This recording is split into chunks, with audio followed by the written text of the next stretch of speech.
Hi, everyone, and welcome back to the Equity in Education 2025 conference. Um, for our next presentation, we will be talking about supporting diverse students in a changing landscape. And for this conversation, I'm really excited to have here with us Lou Duong. Lou is the Principal Director for the Fund 2 Foundation of the UNCF STEM program. He has overseen the HBCU Innovation, Commercialization, and Entrepreneurship Unit, and his portfolio includes the Fund 2 STEM program, the Foundation's flagship $50 million investment with UNCF, and other key Foundation-related programs. He drives operations, partnership relations, communication, and strategic growth efforts. His work with the HBCU Innovation Initiative strengthened Silicon Valley's tech pipeline with partners including Google, Salesforce, Uber, eBay, and others. And so without further ado, I'm really excited to introduce for you all today Lou Duong. Lou, welcome to the program. Hi, everyone. My name is Lou Duong. I am the director of the UNCF STEM Scholars Program. I'm here to respond to a few questions and provide any insights that I may be able to pass along, hopefully at least. And but I want to first acknowledge all of Upswing. I'd love to acknowledge Melvin. I'd love to acknowledge Elena and Simone for putting together this amazing conference. I definitely understand how much work goes on behind the scenes to put something like this together. So thank you. Also need to give a very big shout out to our amazing Upswing hero, Eva. Um, Hi, Eva. Hope you're doing well and hope all of you are having an amazing experience so far. So I'd love to kick things off and just share with you that UNCF and our particular program, we've been partners with Upswing for the past, I want to say, close to 6 years. Our relationship definitely was cemented in the trenches of peak COVID quarantine days, and Yep, that's truly absolutely. for us where Upswing um, flexed and showed its strength because as it continues to this day, the platform and the multitude of services that are offered to our scholars truly is the engine and the glue that keeps all of our disparate elements that make our program whole and cohesive moving in the right direction. I appreciate you saying that, Lou. We've really enjoyed working with you and with your team as well. So I wanted to start off before we jump into some even more in-depth questions by asking you to just define for the audience, how would you describe historically marginalized students within the work that you do today? I'm going to speak for myself here and take off Okay. my UNCF hat. Um, but I I view the term of historically marginalized on two different spaces and sides. One of which is systemic exclusion, as Mm-hmm. well as generational underinvestment. This Right. for me includes students and scholars who have been excluded from access to high quality education due to race, income, Mm-hmm. geography, social policy. That shows you how our students and scholars that we often serve in very specific communities are set up. And often that setup is toward failure when they enter college and they begin taking, the gatekeeper courses like Calculus 101 or Bio 101 or Chem 101. So these often spaces include, Black students, first generation college students, and those from lower economic and income households. So students whose potentials I believe, have always been present, but whose opportunities have been largely constrained. Um, we do not see these students through a deficit lens. Right. We believe that they are richly talented, they are richly resilient, persistent, and full of promise. And we structure the programs to meet them with that belief at the forefront. You're absolutely correct there, Lou, and that's a big part of why you've seen so much success there. Kudos to you and your team for the ways in which you're approaching students. Again, not from that deficit mindset, but from the understanding and realization that these students have something unique and valuable to bring to the table. So just continuing on with the next question, based on your work here at UNCF, what institutional practices have you seen most effectively translate equity goals into measurable student outcomes? One of the most effective practices we've seen is data informed, scholar centered advising, especially when it's tied to a clear accountability framework. And that's honestly where Upswing helps all of our programs on the STEM side of things. For the STEM Scholars Program, we are able to disaggregate student success data to better understand barriers because all of our scholars enter Upswing to tap into all of our wraparound support services. So whether that's all of our tutors, our private tutors, our pre-medical advisors, our internship career coach, our scholar coach mentor, our mental health and wellness experts, etc. All of that information is stored within Upswing. And through Upswing's capabilities, we are able to, again, disaggregate all of that data, performance, notes shared between all of our wraparound support partners. And we're able to drill down and use that insight into redesigning the models that we implement. And that may include scholar support intervention, that may include early alert systems.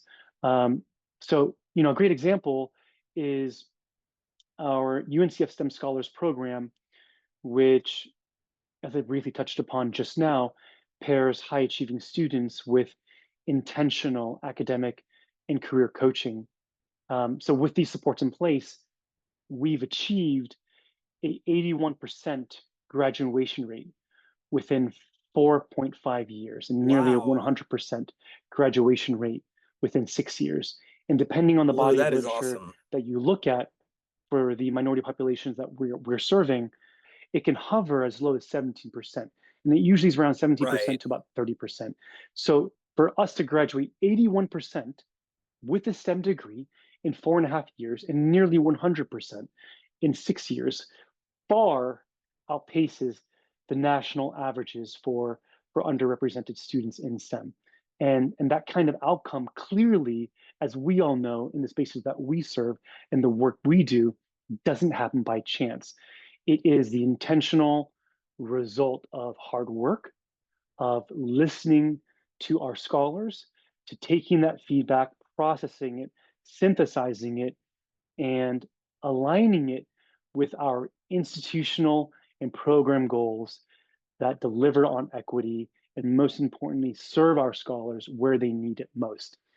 And again, I'm not trying to sell Upswing. I love the platform so much, as Melvin knows, as Eva knows, because we're constantly surveying our scholars, constantly on a monthly basis to figure out what's working, what isn't working. I'll give you a quick example. Um, our first cohort that came in around 2017-18, how they behave, their behavioral norms are very, very different than cohort 5 or cohort 6 that just came in last year. Um, cohort 1, cohort 2 2016, 17, 18, et cetera, they loved speaking to us on the phone when they needed assistance, when they're having issues, when they needed to talk through Mm, challenging yeah. issues in their personal life, in their academic life. And now with our most recent cohort 6 that just got onboarded last year, they don't want to do this virtual experience. We quickly learned that they want to take everything through text. And we saw this consistent theme over the year. In fact, I was having a conversation recently with Melvin, and he reminded me that, and it's very true. This cohort, who are around the 18-year-old level, 19-year-old level, they came up, so to speak. Their high school years were spent in COVID quarantine, and so they spent all of their hours, for the most part, online, texting, and that's where they're comfortable. So we've had to modify how we deliver and deploy some of our resources to meet them where they are, which is text-based orienting, uh, instruments. The HANA messaging system is huge for us, for example, to be able to use that vehicle to communicate with our scholars and consistently refining and building out. So all that to say, we're consistently refining our institutional practices because every new cohort that we are welcoming in, we are finding they're looking very different than the previous cohort. Well, we're certainly happy to continue to support the students at UNCF, especially as the cohorts are changing, as you're talking about there. Um, and you're completely correct. We've seen that exact same thing happen on our side as well, where the type of support students are looking for, the ways in which they want to be outreach to, the needs that they have coming in are just so much different than they were even just 5 years ago. Um, so I have another question for you. How would you advise institutions to activate high-level ideas like equity and mission statements to structural change that impacts retention, graduation, and career outcomes for underserved students? That's a great question. I think equity has to move from statements to clearly defined structures and implementation. Mm-hmm. I believe that institutions need to start by mapping out where their students are falling through the cracks and having that honest dialogue and asking those hard questions around who is benefiting and who is getting left behind and why they're getting left behind in current policies and processes, and then have a candid conversation around making changes and building equity into the framework and the bones, right, of the institution. And and and that means hiring the right folks, right? That means budgeting. That means intentional and innovative curriculum design. Curriculum design, that might sound like such a dry phrase, but curriculum design, that's the forefront right now in education, especially with AI. It is constant, it is fluid and in motion as we speak. And how curriculum design has been implemented 5 years ago looks very different now versus how curriculum design will be implemented in 5 years. And I just read an article Right. yesterday, OpenAI, ChatGPT, building an entire business unit around partnering with higher education institutions to ensure that every student basically has their own AI chatbot. So that chatbot will travel with them throughout the entire undergraduate pipeline. It'll be their personal advisor. It'll be their study buddy. So how curriculum design and how education is being deployed and implemented 1 year from now will look very different than the academic year 24-25 and academic year 25-26. It's rapidly changing. And all this includes clearly student support. So it's also about alignment. So, if you say equity matters, but your advising advising portfolio, is 1 to 500, or your data isn't disaggregated um, by demographics that include race or income, then that system isn't built for success because you're That's not right. going to really understand the data that you're looking at. So, start small, measure what matters, define what matters based off of your desired outcomes, and build changes that is both, dare I say, cultural, you know, to the environment that you are seeking to build and to have students lean into. And that phrase, define what matters. I really love that phrase there. Absolutely. Um, so Lou, we're getting to the end of our talk here together. Certainly a lot of illuminating pieces here. I just wanted to see, are there any final words of wisdom or thoughts that you would like to leave with our audience here today? I wish you the best. I hope you're having an amazing time, and I wish you an amazing conference experience. And I want to wish all of you a early, happy Juneteenth next Thursday. Thank you, Upswing. Thank you, everyone. Take care.